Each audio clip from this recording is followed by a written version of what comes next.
예, 3월 10일 시황 브리핑 시작하겠습니다. 지수는 올라가고 하락 종목은 더 많은 그런 모습을 보였는데, 그 업종 내에서 소외주들이 올라간다든가 업종 자체가 소외된 종목들이 선별적으로 올라가는 이제 그런 모습을 보였습니다.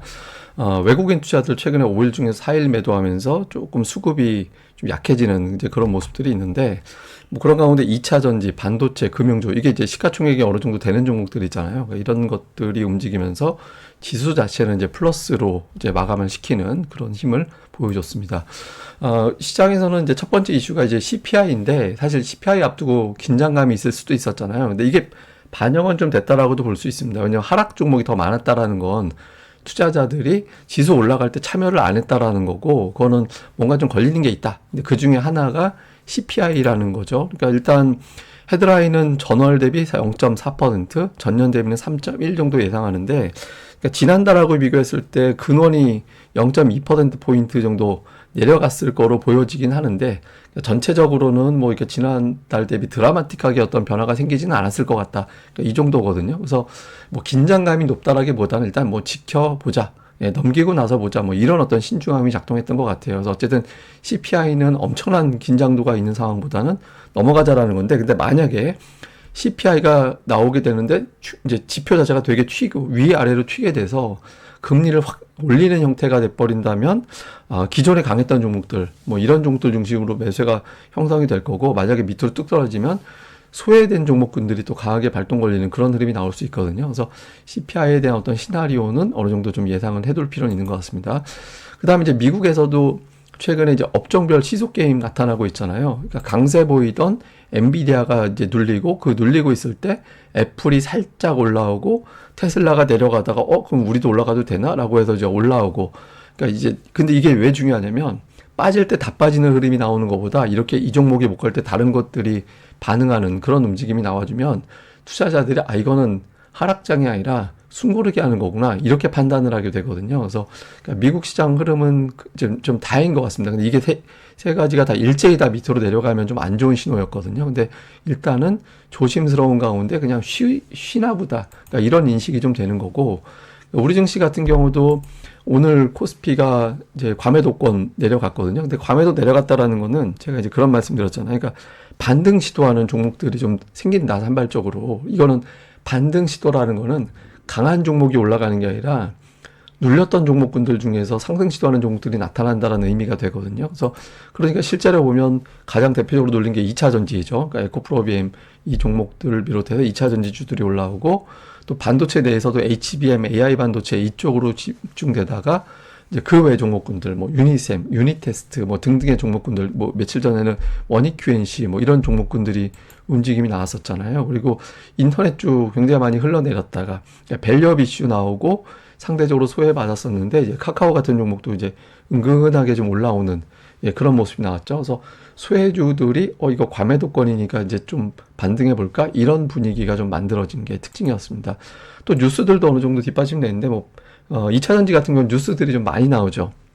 뭐 전고체 뉴스 나오고 뭐 올해 투자가 나오는데, 이 정도로 투자가 된다라는 거는 업황이 나쁜 건 아닌가 본데, 이런 어떤 생각을 하게 되잖아요. 그리고 그 외에 이제 개별적인 종목들의 이슈가 있고, 또 이제 뭐 에코프로머티 같은 경우는 뭐 선물, 뭐 옵션 이런 것들, 개별 종목들에 대한 선물과 옵션이 나온다라는 거는, 그러니까 수급이 어쩌면 좀 달라질 수도 있겠다, 이런 기대감을 유발을 하죠. 그래서 이런 것들이 좀 영향을 주고, 그다음에 게임주들도 소외주 중에서 올라오는데, 위메이드는 사실 뭐 저것도 있지만 이제 비트코인 가격 이슈도 있잖아요. 그래서 어떤 주변 재료들을 찾아서 반영하는 움직임들이 좀 있다라는 거거든요. 그러니까 이런 거는 이제 좀 긍정적으로 볼 수 있죠. 그러니까 그동안에는 뭐 이거는 HBM 아니면은 그 밸류업 이렇게만 집중하다가 다른 업종의 뉴스 나오는 것도 챙겨보기 시작했다라는 이제 긍정적이죠. 그렇다고 기존의 강세 종목들 뉴스가 끊어진 건 아니거든요.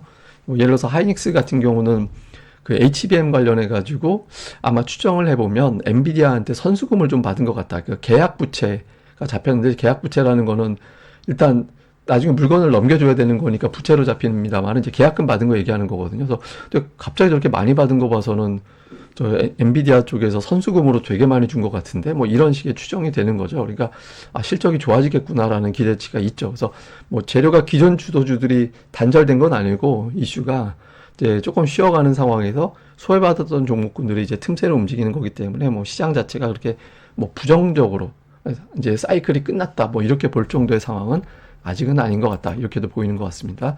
근데 수급은 좀 부담되죠. 왜냐면 외국인들이 5일 중에서 4일 매도했고 오늘 매도 규모가 제법 되거든요. 그러니까 뭐 아침에도 말씀드렸듯이 매도 비중이 많아진 게 아니라 매수가 축소돼서 그렇긴 합니다만 어쨌든 외국인들이 파는 건 맞잖아요. 그리고 선물은 외국인들이 더 매수할 수 있을까 단계로 또 올라와 있고 그러니까 조금 조심스러운 단계긴 합니다. 근데 기관이 모처럼 코스닥을 또 매수해서 개인들이 매도하고 기관과 외국인들이 코스닥을 매수하고 이런 구도 만들어진 건 좀 다행입니다. 근데 종목으로 보면 외국인들이 4천억을 매도한 날이기 때문에 뭐 삼성전자, 하이닉스 이런 거는 당연히 매도 쪽에 가 있을 확률이 높고 근데 이제 종목들별로 보면 2차 전지, 방산, 자동차 뭐 이런 것들 매수인데 이게 이제 광범위하게 매수한 게 아니라 좀 골라서 담는 업종 내에서도 좀 골라가는 그런 형태를 보이는 게 특징이었고요. 그다음에 기관 투자자들 같은 경우는 삼성전자인데 이게 사실은 그 기관 투자, 금융 투자가 매수가 잡히면 대형주들이 웬만하면 이제 매수 쪽에 들어가 있거든요. 근데 2차 전지 연결고리가 있는 종목군들이 좀 들어가 있다라는 점, 그리고 카카오 수급이 박혀 있다라는 점이 좀 특징이었던 것 같습니다. 다음에 코스닥에서는 외국인들이 2차 전지, 그 다음에 그 아랫단에서는 뭐 반도체 종목군들 일부 뭐 좀 매도하고 매수하고 좀 엇갈리는 종목들별로 좀 선별적으로 담는 그런 모습을 보였고 기관은 뭐 계속 똑같죠. 뭐 업종을 다 사는 게 아니라 업종 내에서 팔고 사고를 좀 엇갈리는데 어쨌든 2차 전지가 순매수 1위 종목으로 들어와서 양시장에서 외국인 투자자들, 기관 투자들이 2차 전지 쪽에 조금 매수 강도를 좀 매수 비중을 좀 높이는 그런 모습을 보인 게 특징이었습니다. 자, 시장 요약하면 이제 CPI 나옵니다. 뭐 전년 대비 3.1, 그다음에 전월 대비 0.4, 근원은 3.7, 0.3 이 예상인데 요 플러스 마이너스 0.1% 범주 안에 들어가면은 큰 반응은 없겠지만 플러스 마이너스 0.2% 이상 오차가 나면 이제 금리가 굉장히 변화가 커질 가능성이 있습니다. 앞서 말씀드린 어떤 업종별 반응 추정을 해봐야 될 것 같고, 그다음에 이제 엔비디아가 중요한 게 주도주는 3일 하락이 잘 안 나옵니다. 그러니까 이틀 하락하면 3일 차에서는 매수가 붙거든요, 원래는. 그래서 오늘 장에서 그런 이제 힘을 보여줄지 좀 체크해 볼 필요가 있고, 그 다음에 이제 국채금리 움직임이 어떻게 되느냐에 따라서 소외주들이 반응할 거냐, 기존에 강했던 종목군으로 다시 돌아갈 거냐, 이런 구도가 좀 중요할 것 같고요. 그 다음에 오늘 뭐 2차 전지, 게임, 반도체 일부, 뭐 이런 그 외에도 이제 올라간 종목군들이 있습니다만은 뭐 이런 종목군들이 선별적으로 반응을 했던 것 같습니다. 자, 그리고 오늘 제가 보여드릴 거는 그 일본 증시, 오늘 로이터에는 이런 기사가 나왔어요. 일본이 오늘 증시가 장중에 하락하는데 그러니까 매수 가동이 안 된다.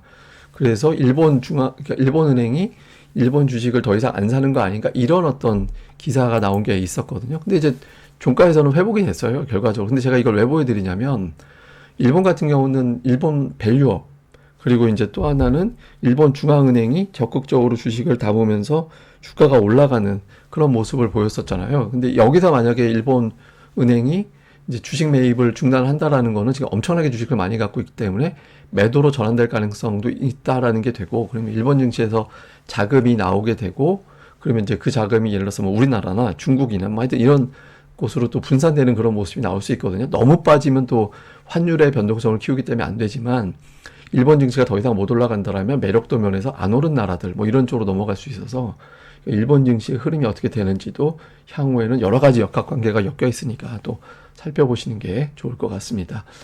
그리고 이제 내일 예고를 하나 해드리면 내일 오후에 제가 이제 뭐 좀 이슈가 있어서 오후 방송이 평소보다 좀 늦어질 가능성이 있습니다. 그러니까 뭐 무조건 늦어집니다는 아니고 늦어질 가능성이 있어서 혹시 제 시간에 안 올라오면 그냥 그런가 보다 정도로 생각해 주시면 될 것 같습니다. 예, 그럼 또 오늘 하루 또 잘 마무리 하시고요. 저는 또 다음에 뵙겠습니다. 이 방송 구독하기 하고, 예, 좋아요 꼭 부탁드립니다. 감사합니다.